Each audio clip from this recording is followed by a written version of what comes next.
புத்தகம் படிச்சா cover to cover படிக்கணும்னு அவசியம் கிடையாது. 400 பக்கம் இருக்கிற புத்தகத்துல 399 பக்கம் யூஸ்லெஸ்ஸா இருந்தா கூட ஒரே ஒரு பக்கம் உங்க வாழ்க்கையை மாத்திரும், ஒரு பக்கம் உங்க வாழ்க்கையை புரட்டி போட்டுரும்.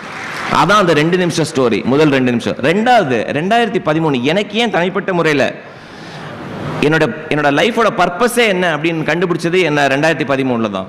என்னோட விசிட்டிங் கார்டை கொடுத்தேன். நம்ம வாழ்க்கையில இந்த புத்தகம் எனக்கு கற்றுக் கொடுத்த ஒரே ஒரு பாடம் இதுதான், பவர் ஆஃப் அப்சர்வேஷன்.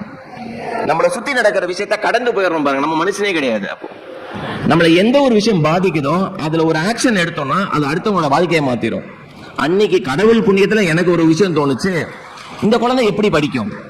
அப்ப யோசிக்கிறேன், கை நிறைய சம்பாதிக்கிறியா இன்ஃபோசிஸ்ல, நீ ஏன்டா ஃபீஸ் கட்ட முடியாதுன்னு எனக்கு ஒரு வாய்ஸ் தோணுச்சு. ஆமா இல்ல, கண்டிப்பா ஒரு குழந்தைய படிக்க வைக்க முடியும்.